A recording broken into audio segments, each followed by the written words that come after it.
Hello Robinson, we're going to take a look at taking an eCart assessment using clickers.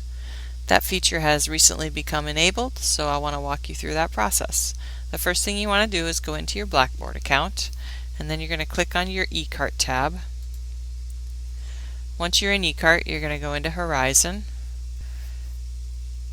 and you are going to find a test that you want to give. So I'm going to go into the test bank, and I'm going to find a test that I recently made available.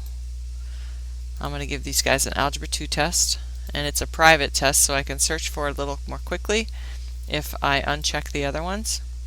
And I'm just going to give them this first test here.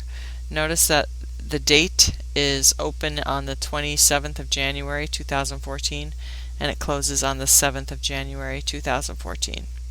So what I want to do is go in and edit the test so that my kids can take it. So I'm going to go in and assign my students. I click on the students button, go down to my class, which is my student demo group. I'm going to assign it to them, and this is just telling me that they're not really enrolled in a math class that I teach, which is fine for me. Then I'm going to go over here and also make it available to them. Once I've done that, I want to just double check my dates and times. I have it opening on the 27th, which is today, and it's closing on February 7th. I'm going to save that. Now I'm going to go in and find my test. So I'm going to go back to Test Bank. I can do it up here, or I can also click here on this cookie crumb trail. And I'm going to search for it. And I get my menu of tests, and the one that I did here was this first one. And this action button is called the Student Response System.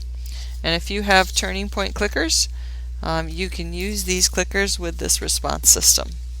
So I'm going to go ahead and activate that.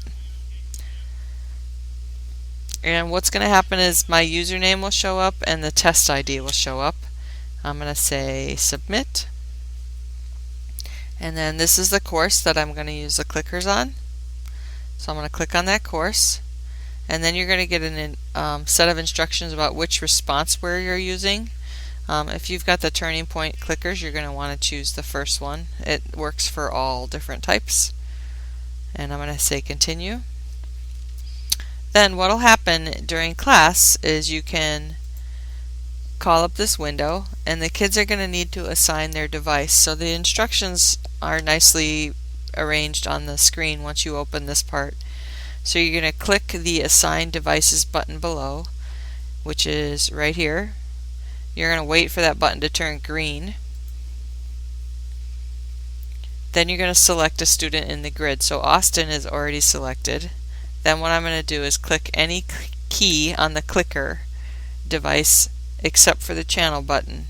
And what that's going to do is it's going to assign this particular clicker to Austin. So I'm pushing a button on my clicker, and then I would hand this to Austin and say, okay, Austin, this is your clicker. Then I would do the same thing for Thomas. Alright, so he's got clicker 13 and Austin has clicker 14. So I would hand those out to the students. And then once I get that done, I would go back and repeat that for as many kids that are in my class. Then you would just click done. The nice thing about doing this through eCart is you don't really have to pre-assign the kids a particular clicker. I would just have them line up and punch it in and then hand them the device and have them come sit back down. Okay, I'm going to press done. Once you're done assigning clickers, then you would go to the Continue to Test button, which is on step 8 here. Takes a little bit of time to load. Okay, I'm going to have to scroll back and forth because it's a little wider than I had hoped, but that's fine. Okay, so my first question, what is a factor of x squared minus 2x minus 15? So the teacher will click on the Start Polling button, and it's going to turn green. Then what I would do is slide this back over, and then when the kids answer the question, they're going to get a check mark by their name. I know that both kids have answered it, and kids can change their answer. It's just going to take their latest response. So I'm going to go back here, and I'm going to stop polling, and then I would go to the next question. Once I'm on the next question, I would show them the question. What is equivalent to 3 plus 2i times 2 plus 5i? I would start polling, move it back over so the kids can see, and then I'm just going to go through these next steps quickly. I've got Austin answering, Thomas answering, and then I am going to stop polling. I would go to my next question, and I would start polling, and I would repeat this process all the way to the end of the test. So you can use this as a quick little classroom formative assessment or a group thing, however you want to do this.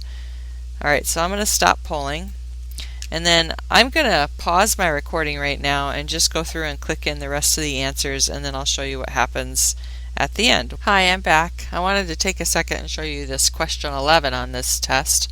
I noticed that when I was giving it, it was a little too big for the screen, so I had to scroll up and down, and I'm just doing this with my mouse, just moving it up and down, and there's a scroll bar on the right hand side of my screen that you could also drag. Okay, so they're ready to ring in their answers. So I would go back over here, choose Start Polling, and see which ones they pick. Now the nice thing about this too is you can click on Stop Polling and you can show the responses. So on this one down here you can tell that one kid answered B and the other one answered C. It doesn't really tell them if they're right yet, and you don't want to submit for grading until you're done with the entire assignment. So then you would proceed to the next question. And again, I'm going to pause the video, and we're back. As you can see, my two students have just answered their last question. This was the question that they answered. And so now that I've done all my questions, and we can actually click on Review All Questions. Click on any row to see the question and its text, its responses. So you could wait and do all the graphs at the end if you wanted to. Alright, then I'm just going to close this. Then once you've done that, you're going to submit for grading. Are you sure you want to submit? Yes, I am. Answers have been submitted for grading, and you may check your results in Horizon. I'm going to exit. Okay, so then where can you see the results? So I'm going to go to Reports. And the report that I would like is just the student scores. And this is in math, and I did an Algebra 2 test.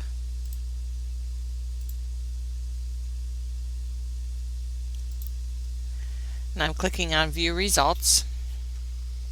And so here's my results of my poor students. These poor guys, they really didn't take this. I was just clicking in random answers.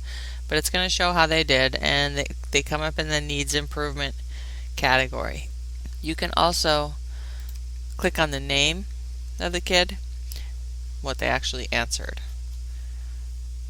And then if you do choose to do any of this testing in eCart, you can ask Barbara or myself to run the data sorter.